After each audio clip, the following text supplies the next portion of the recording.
हरे कृष्णा। सभी भक्तों का स्वागत है, सभी को दंडवत प्रणाम। तो आज के सुंदर सत्र में सभी जुड़े हैं भगवान की सेवा के लिए, गुरु की सेवा के लिए। और भक्तों ने बहुत सुंदर कीर्तन किया। अनुकंपा माता जी ने इतनी टफ परिस्थिति के चलते भी इतना सुंदर कीर्तन किया।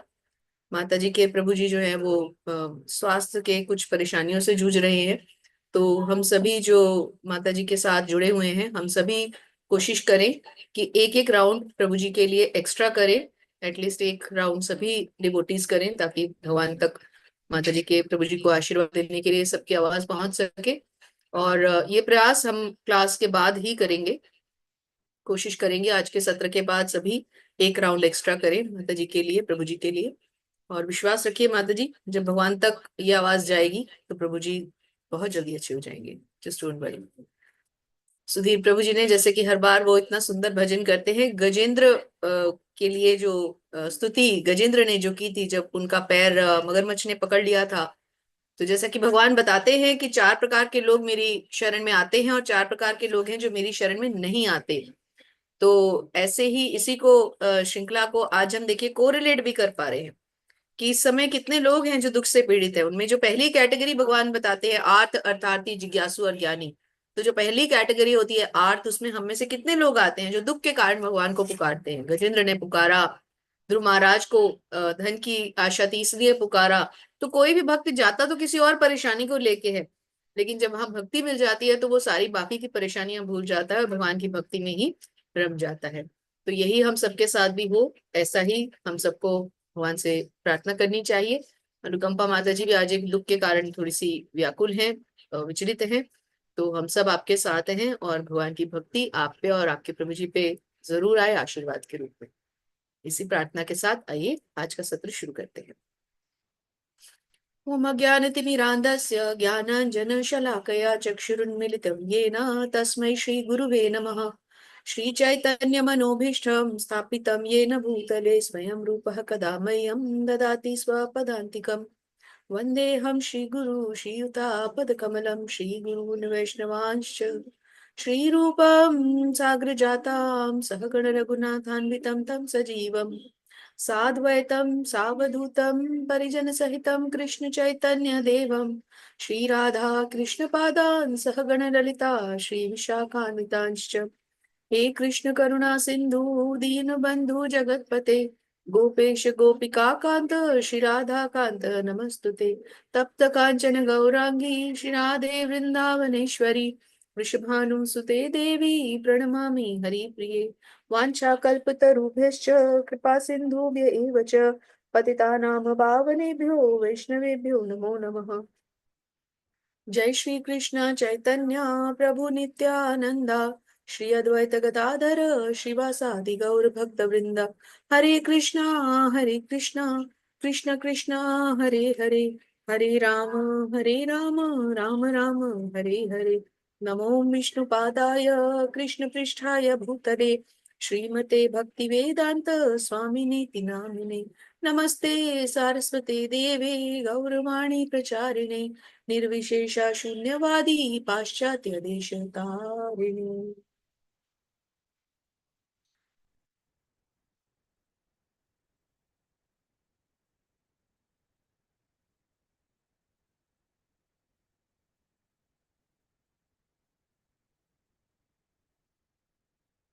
सभी शिक्षा और दीक्षा गुरुओं की जय। जगत गुरु श्रील प्रभुपाद महाराज की जय। हरे कृष्णा। सभी भक्तों का फिर से एक बार स्वागत है, सभी को दंडवत प्रणाम।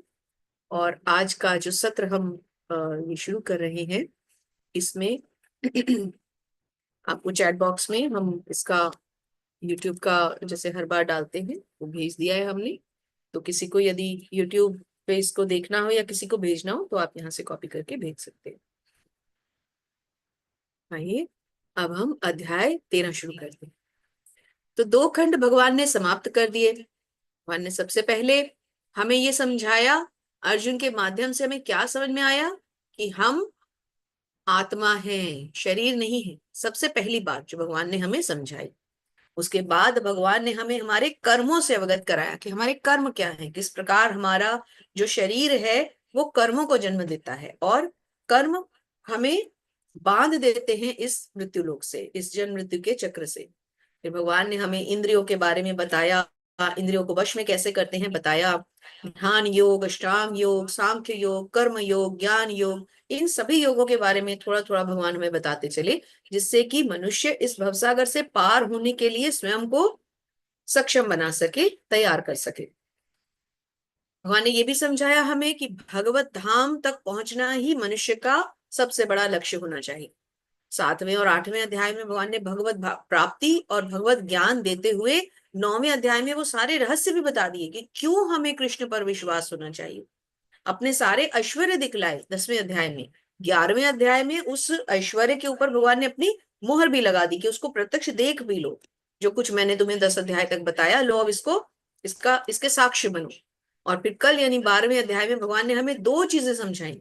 एक ये कि किस प्रकार कितने तरीके हैं, भगवान ने कितने ऑप्शंस दिए, ये नहीं कर सकते तो ऐसे, ऐसे नहीं कर सकते तो ऐसे, ऐसे नहीं कर सकते तो ऐसे मुझ तक पहुंचो।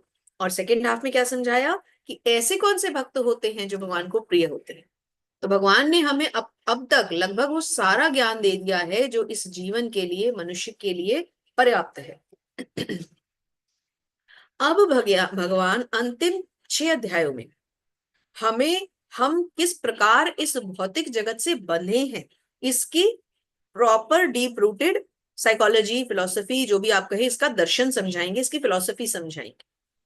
अब ये जो रहस्यमय ज्ञान आ रहा है अगले 6 अध्यायों में, ये प्रॉपर वो ज्ञान है जिसको समझ के फिर हमारे लिए और कुछ भी जानना शेष नहीं रह जाएगा। अब तक हम अपने जीवन से संबंधित समस्याओं से कैसे उभरे, कैसे हम अपने आप को इस भौतिक जगत में रहते हुए इससे ऊपर उठाएं, भक्ति में कैसे जाएं, अब तक भगवान ये समझा रहे थे। अब भगवान हमें समझाएंगे कि इस सब का कारण क्या है। हमें एक और थोड़ा, समझ लीजिए, एक एडवांस लेवल की भगवान हमें शिक्षा देने जा रहे हैं।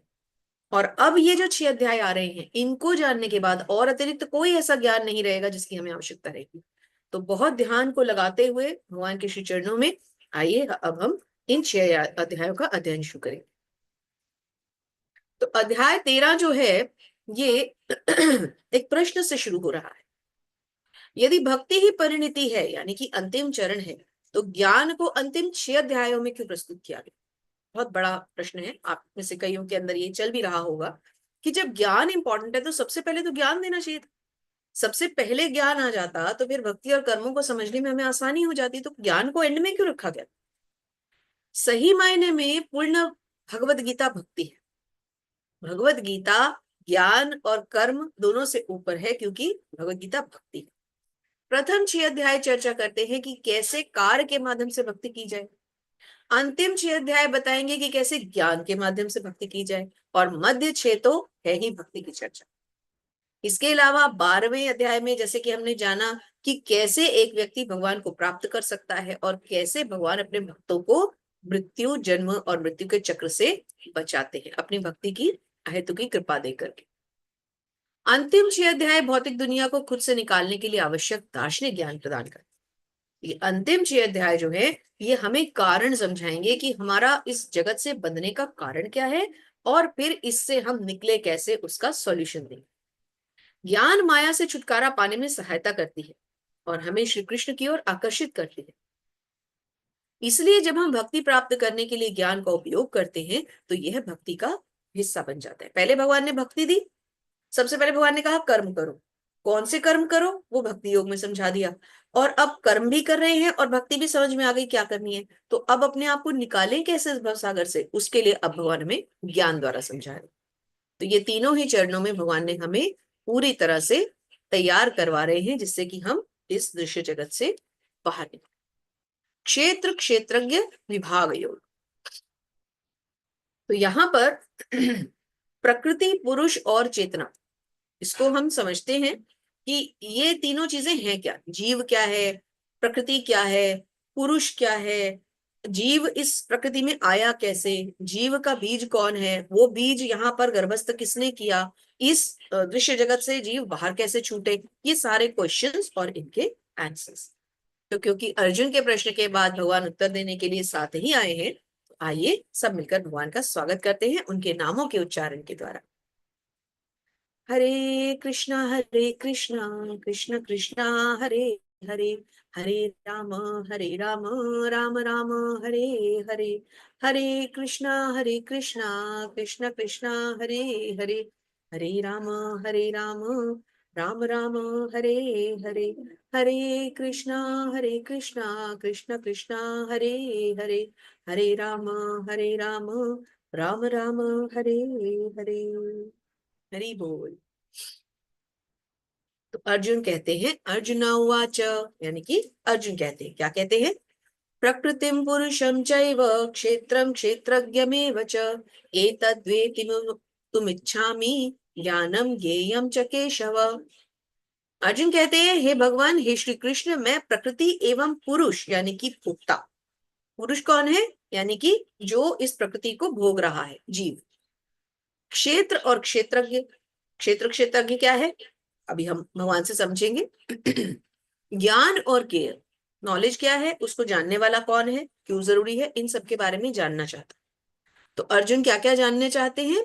क्षेत्र, क्षेत्रज्ञ, ज्ञान, ज्ञेय, प्रकृति एवं पुरुष। अर्जुन कहते हैं, मैं इन सब के बारे में प्रभु जानने का इच्छुक हूँ। श्री भगवान उवाच, देखिए भगवान क्या उत्तर देते हैं।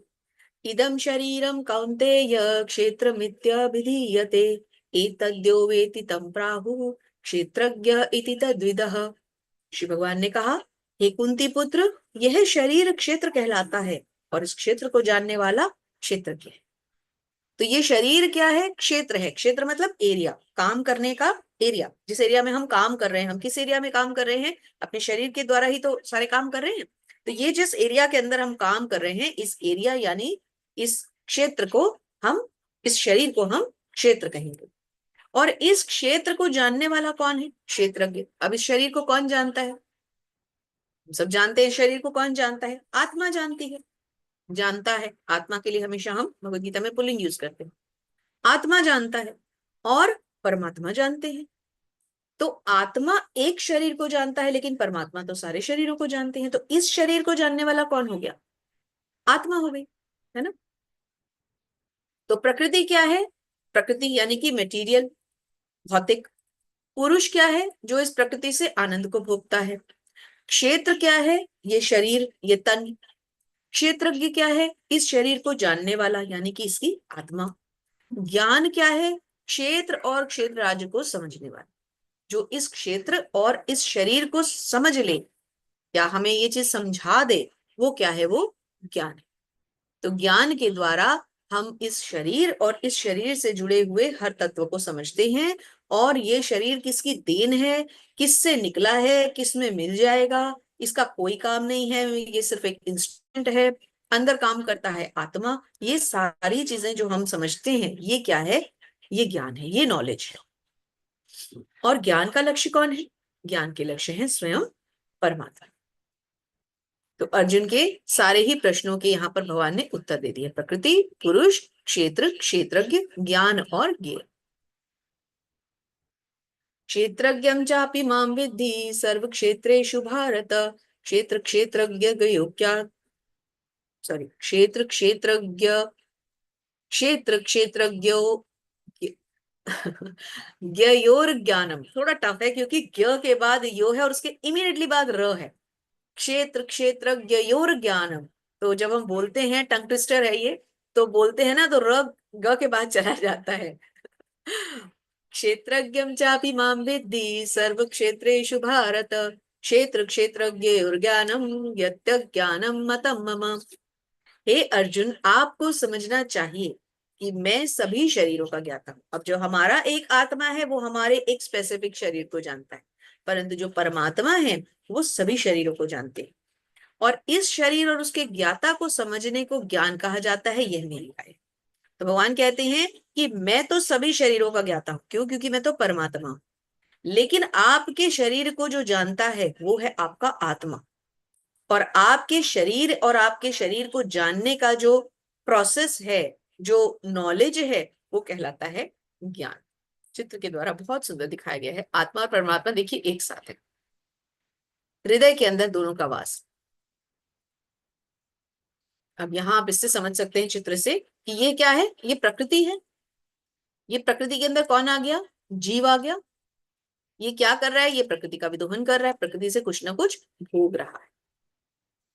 विभिन्न वैदिक ग्रंथों में विभिन्न ऋषियों ने कार्यकलापों के क्षेत्र तथा उन कार्यकलापों के ज्ञाता के ज्ञान का वर्णन किया है।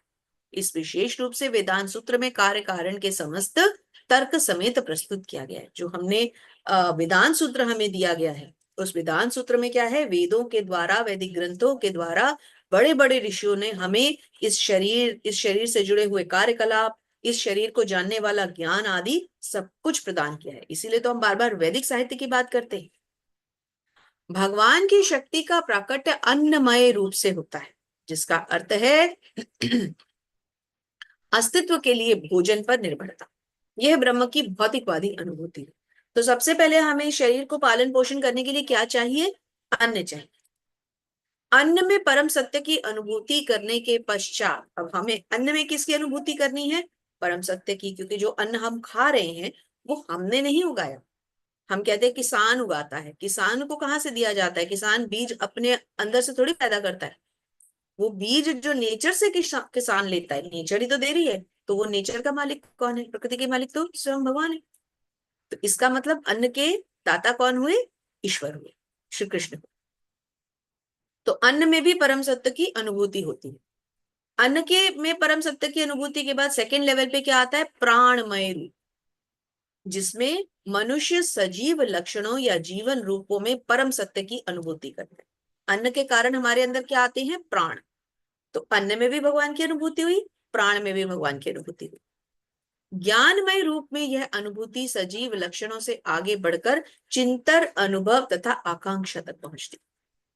अब हमने शरीर के अंदर और हमने अपने अपने अंदर, अपने प्राण के अंदर भी, अपने भोजन में भी, अपने प्राण में भी भगवान की अनुभूति कर ली। अब थर्ड स्टेज क्या आई? ज्ञान। अब हमें ज्ञान हुआ। ज्ञान कैसे होगा? जब हम चिंतन करेंगे, जब हम कुछ अनुभव करेंगे, भगवान का नित्य स्मरण करेंगे, चिंतन करेंगे, उनके बारे में विचार सोचेंगे, तो हमें समझ में आएगा कि अच्छा, विचारों में भी जो ज्ञान है उसमें भी परमात्मा की अनुभूति है। तब ब्रह्म की उच्चतर अनुभूति होती है। उस स्टेज पे जाके हम ब्रह्म की ऊंची अवस्था को समझते हैं, जिसे विज्ञानमय रूप कहते हैं। तो ज्ञान से ऊपर क्या आ गया? विज्ञान। सबसे पहले अन्न में अनुभूति हुई, फिर प्राण में हुई, फिर ज्ञान में हुई, फिर विज्ञान में हुई, जिससे जीव के मन और जीवन के लक्षणों को जीव से भिन्न समझा जाता है। उसके पश्चात परम अवस्था आती है जो आनंदमय है, अर्थात सर्व आनंदमय प्रकृति की अनुभूति है। इस प्रकार से ब्रह्म की अनुभूति की 5 अवस्थाएं हैं, जिन्हें ब्रह्म पुंज कहा जाता है। तो ये 5 अवस्थाएं क्या हो गई? सबसे पहले अन्न में अनुभूति भगवान की, फिर प्राण में, फिर हमारे चिंतन में यानी कि हमारे ज्ञान में, फिर ज्ञान से ऊपर क्या आया? विज्ञान। जो ज्ञान का नेक्स्ट लेवल हो गया वो हो गया विज्ञान, और फिर उससे ऊपर हमें आया आनंद। तो इन 5 स्टेजेस में जो है हम भगवान की, परमात्मा की अनुभूति कर पाते हैं। इनमें से प्रथम 3 यानी अन्नमय, ज्ञानमय तथा प्राणमय। अब 5 स्टेजेस हमने समझ ली। कौन कौन सी? इनको याद रखिए, क्विज में आ सकता है। तो क्या क्या है 5 स्टेजेस? अन्नमय, ज्ञानमय, सॉरी, अन्नमय के बाद प्राणमय, ज्ञानमय, विज्ञानमय और आनंदमय। तो जो पहली 3 है, अन्न, प्राण और ज्ञान, इन 3 अवस्थाओं के कार्यकलापों के क्षेत्रों से संबंधित होती हैं, और परमेश्वर इन कार्यकलापों के क्षेत्रों से परे हैं और आनंदमय। भगवान तो सच्चिदानंद है, भगवान तो आनंद के सागर है। तो भगवान इस सबसे ऊपर है, ये यहाँ समझाया गया है। तो सबसे पहली स्टेज अन्नमय, फिर प्राणमय, फिर ज्ञानमय, फिर विज्ञानमय और फिर आनंदमय। इन स्टेजेस में हम भगवान की अनुभूति कर पाते हैं।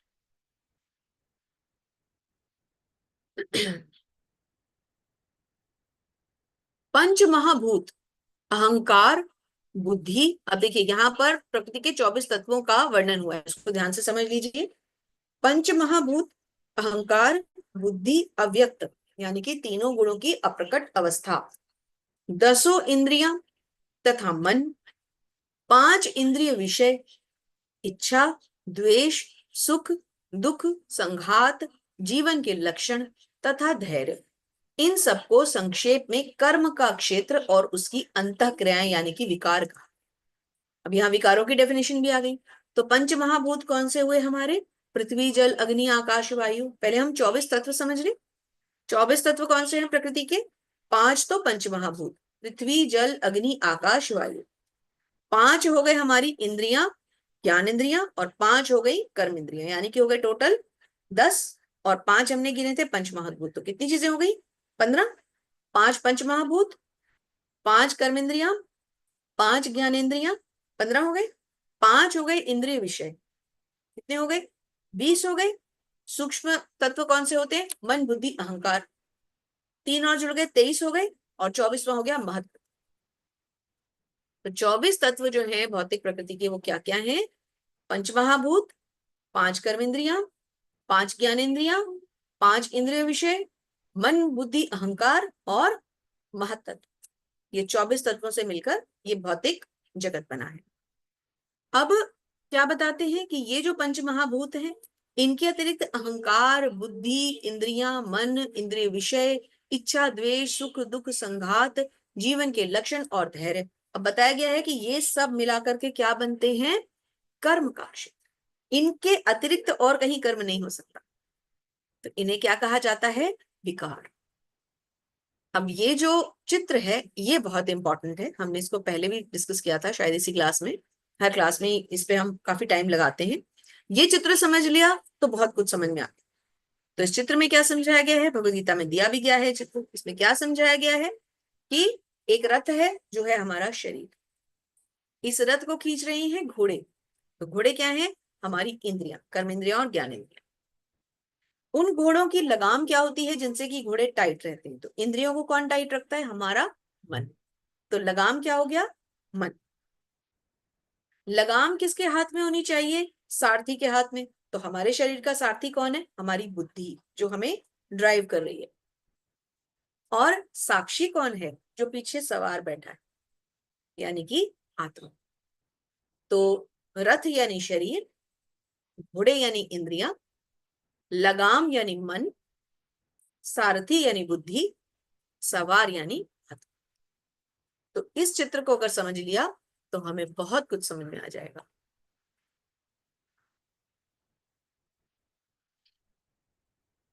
अब ये श्लोक हैं जो कि हमने अभी श्लोक का जब उच्चारण किया था तो पढ़े थे, तो एक बार इनको और पढ़ लेते हैं।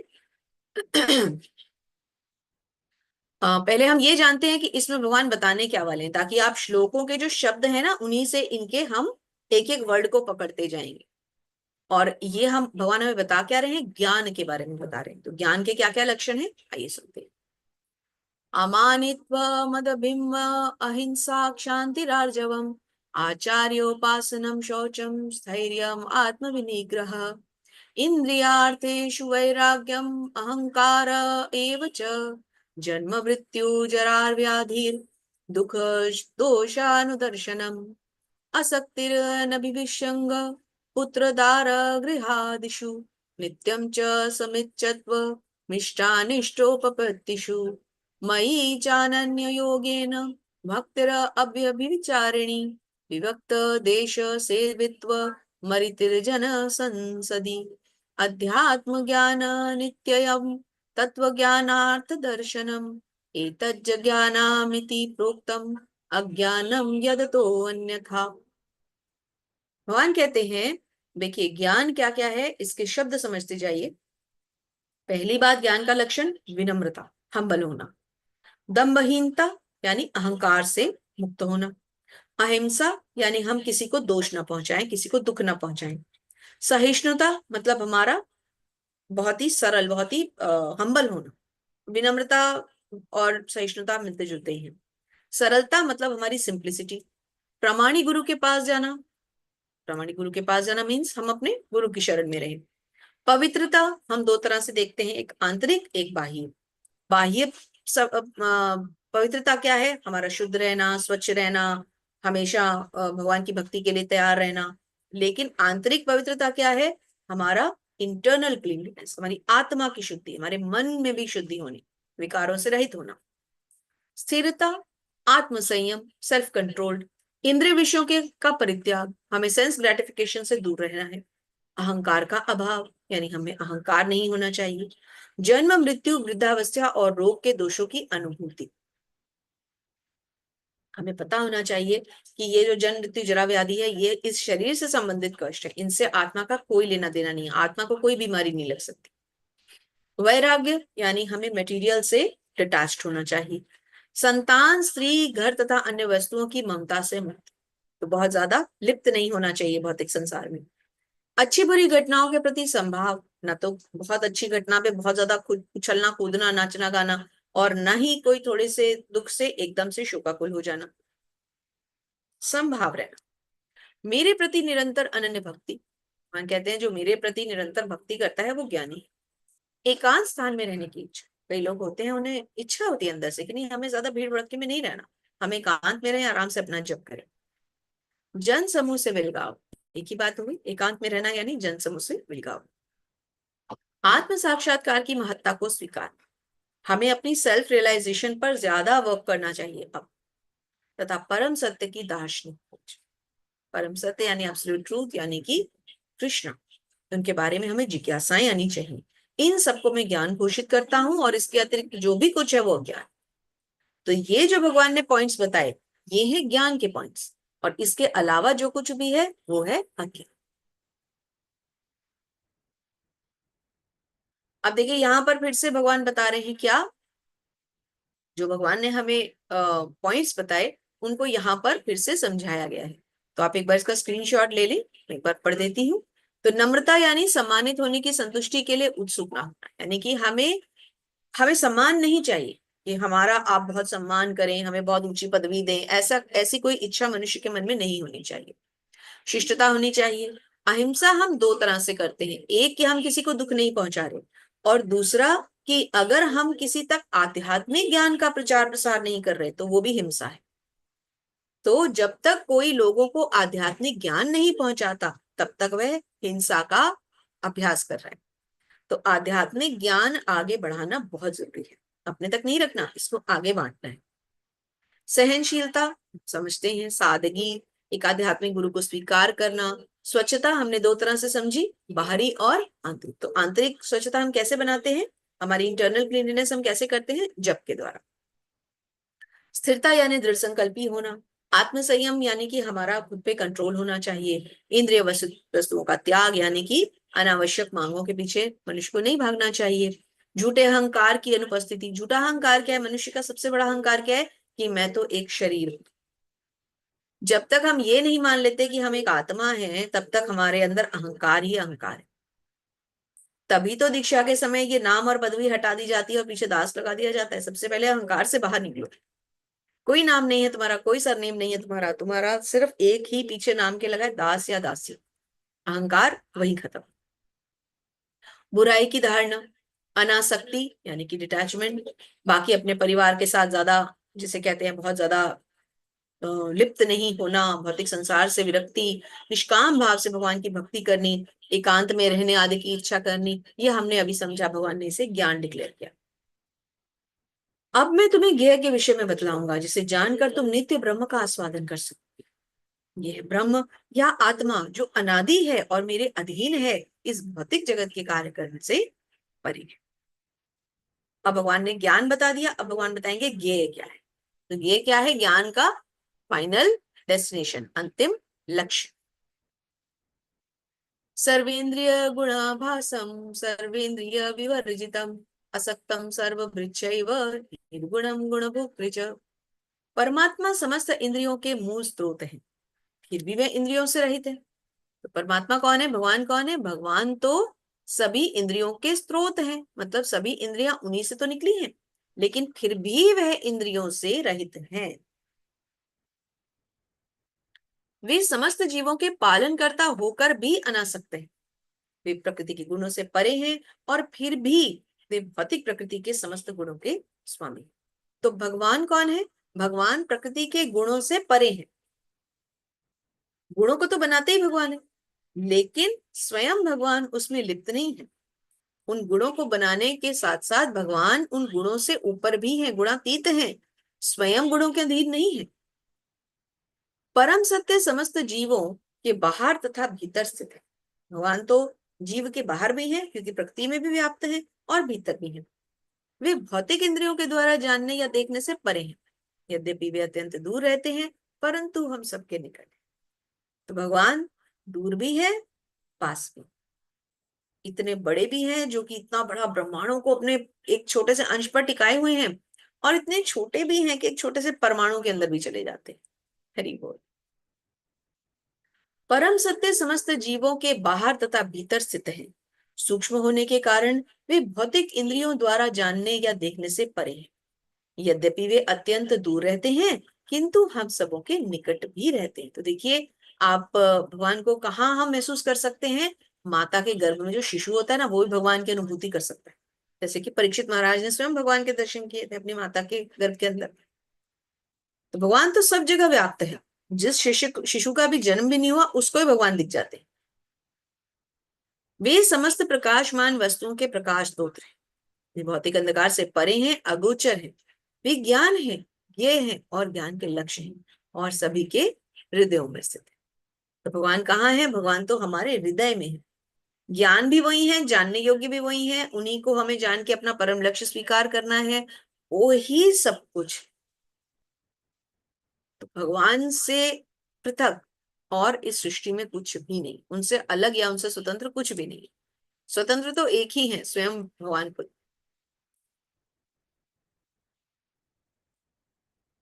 इस प्रकार मैंने कर्म क्षेत्र यानी शरीर, ज्ञान तथा ज्ञ का संक्षेप में वर्णन किया है। इसे केवल मेरे भक्त ही समझ सकते हैं और इस तरह मेरे स्वभाव को प्राप्त हो सकते हैं। तो भगवान के जो भक्त हैं, भगवान कह रहे हैं मेरे भक्त इस बात को समझ सकते हैं, और कोई नहीं समझ पाएगा। ये ज्ञान क्या है, ये क्षेत्र क्या है, ये क्षेत्रज्ञ क्या है, और कोई नहीं समझ सकता।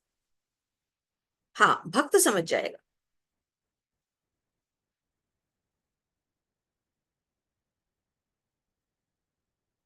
प्रकृति तथा जीवों को अनादि समझना चाहिए। उनके विकार तथा गुण प्रकृति जन्य है। तो प्रकृति और जीव दोनों को हमें अनादि समझना चाहिए। क्यों? क्योंकि जीव कब आया? जब उसने भगवान से ये जिसे कहते हैं संबंध विच्छेदन किया। भगवान से अलग हो करके तभी तो जीव एग्जिस्टेंस में आया। तो उसका कोई आदि ज्ञान तो हमें समझ में थोड़ी आएगा कि वो कब आया, कब उसका एग्जिस्टेंस हुआ। ऐसा तो है नहीं कि वो कोई एक पर्टिकुलर दिन पे किसी जीव का बर्थ हुआ हो। नहीं, ऐसा तो नहीं है। हम तो जो एग्जिस्टेंस अपना मानते हैं वो तो हमारा वैसे ही हमारा फॉल्स ईगो है, हमारा मिथ्या अहंकार है वो तो। क्योंकि दरअसल तो जीव पता नहीं कितने युगों युगों से चला आ रहा है और पता नहीं कब तक चलता चला जाएगा। जब तक वापस भगवान के धाम नहीं जाएगा तब तक चलता ही जाएगा। तो अनादि हो गया। कार्य कारण कार्य कारण कृतित्वे हेतु प्रकृति रुच्यते। पुरुषः सुख दुखानां भोक्तृत्वे सॉरी भोक्तृत्वे हेतु रुच्यते। प्रकृति समस्त भौतिक कारणों तथा कार्यों को की हेतु जानी जाती है। ओके। प्रकृति समस्त भौतिक कारणों और कार्यों की हेतु कही जाती है, और जीव इस संसार में विविध सुख दुख भोगने का कारण है। अब प्रकृति क्या है? प्रकृति के कारण तो यहाँ पर सब कुछ घट रहा है, लेकिन उसको महसूस कौन कर रहा है? जीव कर रहा है। तो सुख दुख को कौन, तो सुख दुख के भोगने का कारण कौन हो गया? जीव। जीव ही तो सुख दुख को भोग रहा है। प्रकृति में तो सब कुछ चल ही रहा है, लेकिन इसमें इस संसार में सुख दुख भोगने का कारण कौन हो गया? जीव हो गया। क्योंकि जीव प्रकृति के कारण जो कुछ भी भोग रहा है, सुख या दुख, वो तो अपने, अब जैसे आगे आगे हम पढ़ेंगे, प्रकृति के तीन गुणों के कारण भुगत रहा है, अपने कर्मों के कारण भुगत रहा है, लेकिन भुगत तो जीव ही रहा है ना। तो चाहे अच्छा भोगे या बुरा भोगे, तो भुगता कौन हो गया यहाँ पे? जीव हो गया। क्यों? क्योंकि वो मिथ्याहंकार से पीड़ित है। वो ये मान नहीं रहा कि मैं भोगता नहीं हूं, भोगता तो ईश्वर है। और जब वो ये मान जाता है तो फिर वो गुणों से ऊपर उठ जाता है। पुरुषः प्रकृतिस्थौ हि भुङ्क्ते प्रकृतिजान् गुणान् कारणं गुणसंगोऽस्य सदसद्यो निजन्मसु। इस प्रकार जीव प्रकृति के तीनों गुणों का भोग करता है ना? यही बात आ गई ना। और प्रकृति में जीव बिताता है। तो प्रकृति के तीन गुणों को भोग कौन कर रहा है? जीव। यह उस प्रकृति के साथ उसकी संगति के कारण है। इस तरह उसे उत्तम और अधम योनियां मिलती रहती है। अब देखिए, आप साइड में चित्र में देखिए कितनी सारी योनियां दिखाई गई हैं, है ना? तो ये जो योनियां हैं, चाहे पशु हैं, पक्षी हैं, जलचर हैं, नभचर हैं, ये जो सब हमें योनियां दिखाई गई हैं, इन योनियों में जीव गिरता क्यों है? क्योंकि उसके कर्म ऐसे होते हैं। और उसके कर्मों को कौन प्रभावित करता है? प्रकृति के तीन गुण। तो एक्चुअल में दरअसल अगर वास्तविकता में ध्यान से समझें तो जीव अपने आप कुछ नहीं करता, लेकिन प्रकृति के तीन गुण उससे कुछ भी करवा लेते हैं, और उसके बाद वो फिर उसको कष्टों के रूप में भुगतता रहता है।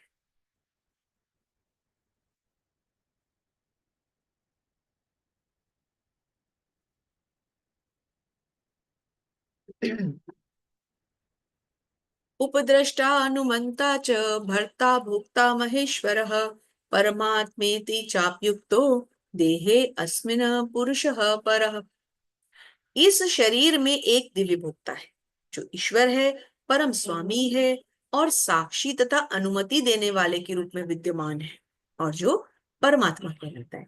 तो एक तो हो गया हमारे जीव के अंदर आत्मा, शरीर के अंदर एक आत्मा जो कि जीव है ऑब्वियसली, और एक हो गए परमात्मा।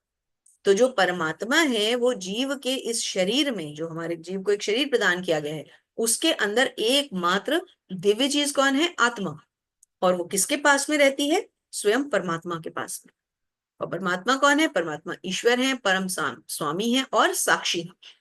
अब यहाँ पर क्वेश्चन ये आता है कि जब परमात्मा हर जीव के अंदर रहते हैं तो कोई जीव जीव गलत कार्य क्यों करता है? तो इसलिए करता है क्योंकि जो परमात्मा है वो केवल अनुमति प्रदान करते हैं, वो रोकते नहीं है कभी भी जीव को कि ऐसा करो या ऐसा ना करो।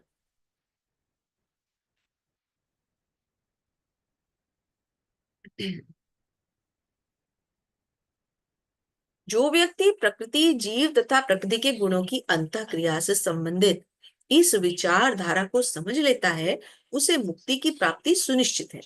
उसकी वर्तमान स्थिति चाहे कैसी भी हो, यहाँ पर उसका पुनर्जन्म नहीं होगा।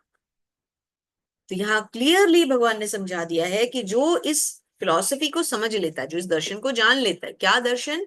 कि प्रकृति, जीव और प्रकृति के गुणों के कारण कैसे प्रकृति में मनुष्य जो है भोगता है अपने कर्मों को, और फिर उनका फल पाने के कारण वो इस जन्म मृत्यु का चक्र में फंस जाता है। जो इस पूरे ज्ञान विज्ञान को समझ जाता है और भगवान की भक्ति में लग जाता है, और भगवान की भक्ति में लग करके वो इस आत्मा परमात्मा के ज्ञान को समझ लेता है, उसका फिर से पुनर्जन्म नहीं होता, यानी कि वो फिर भगवत धाम जाने के योग्य बन जाता है। कुछ लोग परमात्मा के ध्यान के द्वारा अपने भीतर देखते हैं, कुछ लोग ज्ञान के अनुशीलन द्वारा, और कुछ ऐसे जो निष्काम कर्म योग के द्वारा देखते हैं। तो परमात्मा को देखने के लोगों के क्या क्या तरीके हैं? कुछ लोग तो ध्यान के द्वारा देखते हैं, मेडिटेशन करते हैं लोग, देख कहते हैं कि मेडिटेशन में हम भगवान से जुड़ रहे हैं। कुछ अपने अंदर देखते हैं। कुछ लोग ज्ञान के अनुशीलन करते हैं, मतलब हमको गुरु ने या उनके किसी जिस संप्रदाय से जुड़े हैं वहां के किसी व्यक्ति ने उनको कोई ज्ञान दिया और उसको फॉलो कर रहे हैं। और कुछ लोग निष्काम कर्मयोग के द्वारा देखते हैं। और भक्त किसके द्वारा देखता है? भक्त तो भगवान के ज्ञान के द्वारा देखता है। भक्त को क्या चाहिए? भक्त को चाहिए भगवान की सेवा मिल जाए, और जब उसको सेवा मिल जाती है उसके अंदर ज्ञान से तो प्रकाशित होना शुरू हो जाता है, गुरु की शरण मिल जाए। भक्त को तो और कुछ भी नहीं चाहिए। तो परमात्मा को देखने के भी अलग अलग तरीके बताए गए हैं।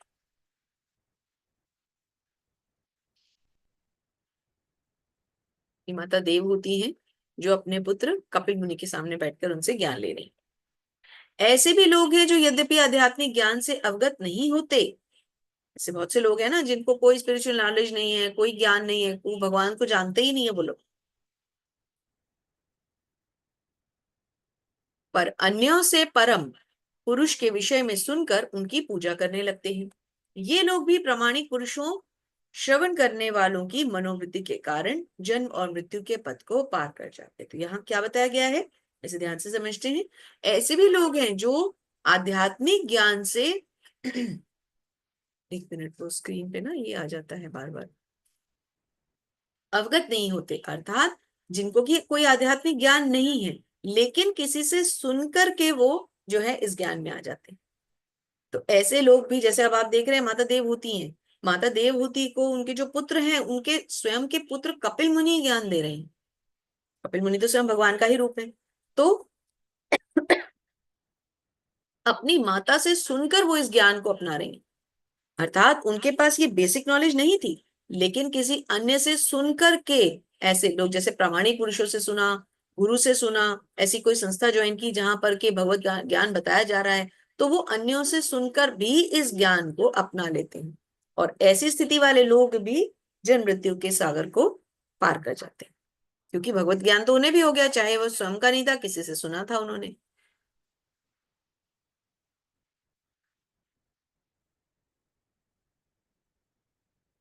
हे भरतवंशियों में श्रेष्ठ, यह जान लो कि चर तथा अचर जो भी तुम्हें अस्तित्व में दिख रहा है, वह कर्म क्षेत्र तथा क्षेत्र के ज्ञाता का ही संयोग मात्र है। भगवान कह रहे हैं कि चर या अचर जो भी तुम्हें दिख रहा है, चाहे वो चर है चाहे वो अचर है ना, जड़ है या चेतन है, वह कर्म क्षेत्र तथा क्षेत्र के ज्ञाता का संयोग मात्र है। तो कर्म क्षेत्र क्या है? हमारा ये शरीर, और इस शरीर के ज्ञाता कौन है? आत्मा। तो इस शरीर और आत्मा से के संयोग से क्या जन्म लेगा? कर्म।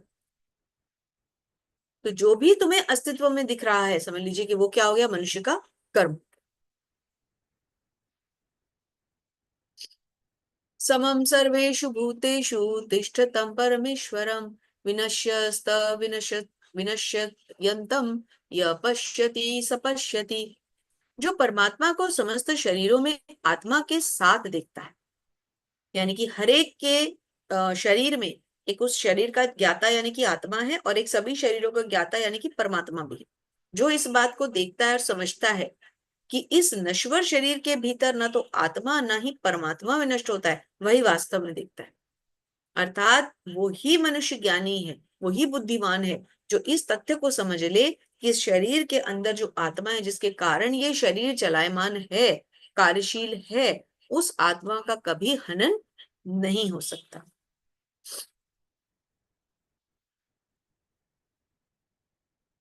जो व्यक्ति परमात्मा को सर्वत्र तथा प्रत्येक जीव में समान रूप से देखता है, वह अपने मन के द्वारा अपने आप को भ्रष्ट नहीं करता। इस प्रकार वह दिव्य गंतव्य को प्राप्त कर लेता है।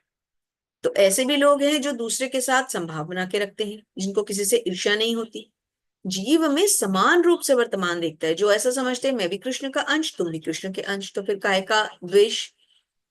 तो हमें अपने अंदरूनी अपने अंतः मन से जिन लोगों से भी हम द्वेष स्थापित कर चुके हैं, उसको ये सोच के छोड़ देना चाहिए कि ये भी कृष्ण का अंश है, मैं भी कृष्ण के अंश हूं। तो फिर दोनों में द्वेष कैसा? तो ऐसा जीव फिर कभी भी नष्ट नहीं होता, विनष्ट नहीं होता।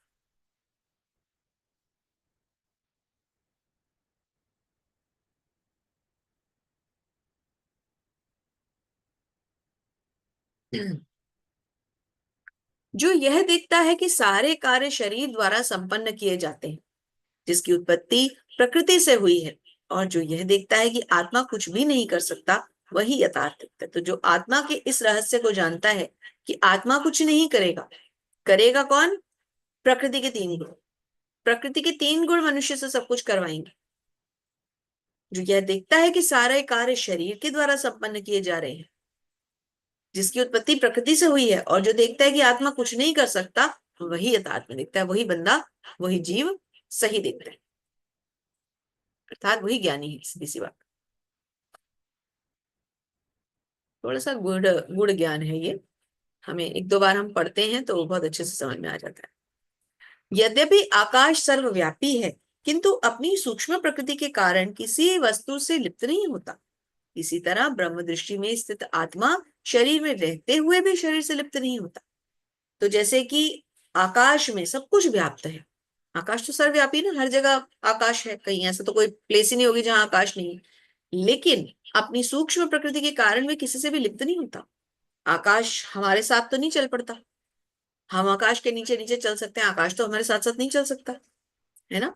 तो किसी में भी लिप्त नहीं होता, हर एक को सुरक्षा प्रदान कर रहा है, हर एक के ऊपर है पिता की तरह, परंतु किसी में भी लिप्त नहीं होता। ऐसे ही भगवान की प्रकृति है कि भगवान है, परंतु किसी में भी लिप्त नहीं। हे भरत पुत्र, जिस प्रकार सूर्य अकेले इस सारे ब्रह्मांड को प्रकाशित करते हैं, उसी प्रकार शरीर के भीतर स्थित एक आत्मा सारे शरीर को चेतना से प्रकाशित करता है। तो जैसे कि एक ब्रह्मांड के अंदर सूर्य होते हैं, इकलौते ही जो सभी लोगों के राजा हैं सूर्यदेव, वो इकलौते ही सबको प्रकाशित करते हैं।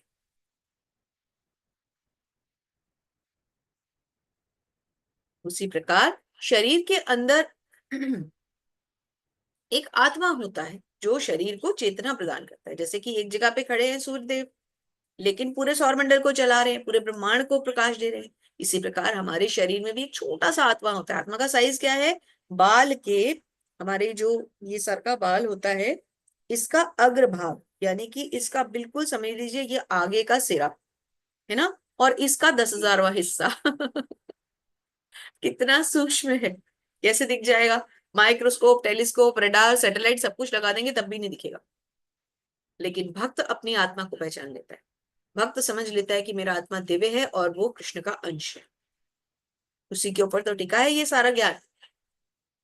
तो जैसे सूर्य सभी लोगों को, सभी ग्रहों को प्रकाश प्रदान करते हैं, उसी प्रकार हमारे शरीर में जो एक सूक्ष्म सा तत्व है ना, सूक्ष्मतम आत्मा, वो हमारे पूरे शरीर को चेतना प्रदान करता है। हरि बोल। और हमें चेतना कौन प्रदान करता है? भगवान का ये सुंदर रूप। कितना सुंदर, कितना मोहक कितना सुंदर है ना भगवान का रूप। माता बैठी है एकदम दुलार के साथ, धन्य से कृष्णा को गोद में लेके। और कितना नौटी चेहरा है, देखिए आप, कि अभी गोद से उछल के नीचे कूदेंगे और कोई ना कोई शरारत करेंगे कितना सुंदर है। हरि बोल। जो लोग ज्ञान के चक्षुओं से शरीर और शरीर के ज्ञाता के अंदर देखते हैं और भव बंधन से मुक्ति की विधि को भी जानते हैं, उन्हें परम लक्ष्य प्राप्त होता है। तो जिनके जो इस जो ज्ञान भगवान ने अब हमें दिया, इसके लिए देखिए, संजय को महाभारत देखने के लिए क्या चाहिए थे? दिव्य नेत्र। अर्जुन को भगवान का रूप देखने के लिए क्या चाहिए थे? दिव्य नेत्र। तो यहाँ भगवान कह रहे हैं ज्ञान के चक्षु। हमारे दिव्य नेत्र क्या है जो हमें भगवान दे रहे हैं? क्या? ज्ञान के चक्षु। हमें भी अपने ज्ञान चक्षुओं को खोलने की आवश्यकता है। यदि हम ऐसे ही चलते रहे जैसे अब तक चलते आ रहे थे, तो ना पहले कोई डिफरेंस था ना अब कोई डिफरेंस होगा। लेकिन अब डिफरेंस आना चाहिए, क्योंकि अब हमें ज्ञान आ गया है कि मैं कौन हूं? मैं आत्मा हूं। और ये जो आत्मा के ऊपर आवरण है शरीर, ये डिफरेंट है। बहुत अच्छा एग्जाम्पल देते हैं जो शुरू में, जैसे 7 डेज का कोर्स होता है ना, हु एम आई करके, आप सब बहुत लोगों ने किया भी होगा। तो उसमें बोलते हैं कि यदि आपसे कोई पूछे कि आप कौन हो, तो क्या कान में हूं? कोई ऐसे कहता है मैं हूं, ये मैं हूं? नहीं। क्या ये नाक में हूं? नहीं। क्या ये हाथ में हूं? नहीं, ये हाथ है, ये नाक है, ये कान है, ये आंख है, ये मैं तो नहीं हूं ना। जब कोई कहता है आप कौन है, तो हम कहते हैं मैं हूं। मैं पे हम हमेशा हृदय पे हाथ रखते हैं। क्यों? क्योंकि हृदय में कौन रहता है? आत्मा। इसलिए मैं यानी ऑलवेज लाइक दिस। तो जब हम इस ज्ञान को समझते हैं कि हमारे हृदय के अंदर आत्मा रहता है और आत्मा के पास में परमात्मा भी रहते हैं, जो कि केवल स्वतंत्रता प्रदान करते हैं जीव को कि जो भी करना है वो करे, हमेशा उसको अप्रूवल साइन करके, प्री अप्रूव्ड सिग्नेचर्स के साथ देते हैं। तो जो मनुष्य इस सारे ज्ञान को समझ लेता है, वो परम लक्ष्य को प्राप्त होता है, यानी कि भगवान के धाम को प्राप्त होता है। यहाँ पे हम हमारे गुरुदेव श्री प्रभुपाद के द्वारा इस 13वें अध्याय की टिप्पणी यानी सार को समझें, समरी को समझें। इस 13वें अध्याय का तात्पर्य यही है कि मनुष्य को शरीर, शरीर के स्वामी परमात्मा के अंतर को समझना चाहिए, मुक्ति की विधि को जानना चाहिए और परम गति को प्राप्त करना चाहिए। मुक्ति की विधि क्या है? परमात्मा को जान लेना। जो मनुष्य परमात्मा को समझ लेता है, क्योंकि देखिए ये केवल एक मनुष्य योनि ही ऐसी योनि है जिसमें रहते हुए हम परमात्मा को, आत्मा को, इस ज्ञान को समझ सकते हैं। बाकी अन्य किसी योनि में हमें ये चेतना नहीं मिलेगी। श्रद्धालु को चाहिए कि सर्वप्रथम वह ईश्वर का श्रवण करने के लिए संगति करे और धीरे धीरे प्रबुद्ध बने।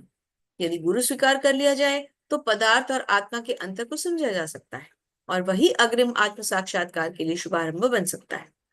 गुरु अनेक प्रकार के उपदेशों से अपने शिष्यों को देहात्म बुद्धि से मुक्त होने की शिक्षा देते हैं। उदाहरणार्थ, भगवत गीता में कृष्ण अर्जुन को भौतिक बातों से मुक्त होने के लिए शिक्षा प्रदान करते हैं। तो हमें सबसे पहले क्या करना चाहिए? भक्तों का संग करना चाहिए, क्योंकि अदरवाइज क्या होगा? यदि हम भक्तों का संग नहीं करेंगे तो जो ज्ञान हमने प्राप्त किया है, इतनी मुश्किल से हम जिस ज्ञान तक पहुंच पा रहे हैं, ज्ञान हमसे बिना कोई विलंब किए समय में हमसे छूट जाएगा। तो गुरु का जो शरण है, गुरु के शरण जरूर चाहिए और भक्तों का संग जरूर चाहिए, तभी भक्ति स्टेबल रह सकती है, वरना गिरने के चांसेस बने रहते हैं। मनुष्य तो यह समझ सकता है कि यह शरीर पदार्थ है और इसे 24 तत्वों में विश्लेषित किया जा सकता है। जीवन के इन्हीं लक्षणों के जीवन के लक्षण इन्हीं तत्वों की अंतःक्रिया यानी कि विकार है, किंतु इनमें से ऊपर आत्मा और परमात्मा है। तो जीवन के जो लक्षण है वो इन्हीं तत्वों की अंतःक्रिया यानी विकार है। तो विकार कौन क्या हुए? जो हमारे जीवन के अंदर हम ऐसी चीजें करते हैं जो हमें नहीं करनी चाहिए, अंतःक्रिया। किंतु इनसे भी ऊपर आत्मा और परमात्मा है। आत्मा और परमात्मा दो हैं, एक नहीं है। आत्मा अलग है, परमात्मा अलग है। यह भौतिक जगत आत्मा और यह भौतिक जगत आत्मा और 24 तत्वों के सहयोग से कार्यशील है। मनुष्य को चाहिए कि गुरु की सहायता से इस अध्याय को भली भांति समझे। तो गुरु कौन है? श्रील प्रभुपाद। और हम किनसे समझ रहे हैं? श्रील प्रभुपाद से। तो श्रील प्रभुपाद ने हमें बिल्कुल ठीक ठाक से एकदम सारा ज्ञान समझा दिया है, लेकिन जब तक हम तात्पर्यों को नहीं पढ़ेंगे तब तक हमें यह अध्याय उतने अच्छे से समझ में नहीं आएगा। तो तात्पर्य स्वयं तो पढ़ने ही है, लेकिन साथ साथ में गुरु से समझना है। तो इसके लिए हम क्या करेंगे? हमारे शिक्षा गुरु कौन है? इसलिए मनिष्ठा प्रभु जी। उन्होंने जो इतने सुंदर कार्यक्रम बनाए हैं, लेवल 1 के बाद लेवल 2, फिर 3, फिर 4, फिर 5, इन सबको ज्वाइन करेंगे ताकि हमें यह अध्याय अच्छी तरह से समझ में आ सके और हम भी अपने परम लक्ष्य को पहचान सके, प्राप्त कर सके। तो हमें अपने आप के साथ ये प्लेज लेनी चाहिए कि ये लेवल खत्म होते ही हम नेक्स्ट लेवल में रजिस्टर करें और उसके बाद इन अध्यायों को अच्छी तरह समझें, क्योंकि नेक्स्ट लेवल में इनको प्रॉपर समझाया भी जाता है, सारा तात्पर्य पढ़े भी जाते हैं, स्टोरी भी समझाई जाती है ना। तो पहले श्लोक में अर्जुन के सारे प्रश्न बताए गए कि अर्जुन क्या जानना चाहते हैं। कर्म क्षेत्र, क्षेत्रज्ञ, क्षेत्र और क्षेत्रज्ञ, ज्ञान और ज्ञेय, और प्रकृति और पुरुष। क्षेत्र और क्षेत्रराज का ज्ञान वर्णन बताया गया है, फिर ज्ञान प्राप्ति की प्रक्रिया, फिर ऑब्जेक्ट ऑफ नॉलेज यानी कि ज्ञान। उसके बाद प्रकृति, पुरुष और संग, हमें किसका संग करना चाहिए और किसका त्याग देना चाहिए। और फिर ज्ञान का दर्शन यानी कि फिलॉसफी। तो थोड़ा सा टेक्निकल था ये अध्याय, लेकिन प्रयास यही रहा कि आप लोग अच्छी तरह से इसे समझ सके। फिर भी यदि कोई त्रुटि रह गई हो तो उसके लिए मैं क्षमा चाहती हूँ। और अब हम इसके बारे में जो भी चर्चा करना चाहते हैं, कोई टिप्पणी है, कोई कमेंट है, कोई क्वेश्चन है, तो उसको लेंगे, लेकिन उससे पहले यूट्यूब से सेशन को ऑफ करेंगे।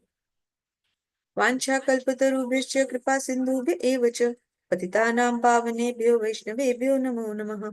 हरे कृष्णा कृष्ण कृष्ण हरे हरे, हरे राम राम राम हरे हरे। अनंत कोटि वैष्णव वृंद की जय। श्रील प्रभुपाद महाराज की जय। आप सभी सुंदर भक्तों की जय। श्री श्री राधा गोविंद भगवान की जय। हरि बोल। हरे कृष्णा। आप सबका बहुत बहुत धन्यवाद।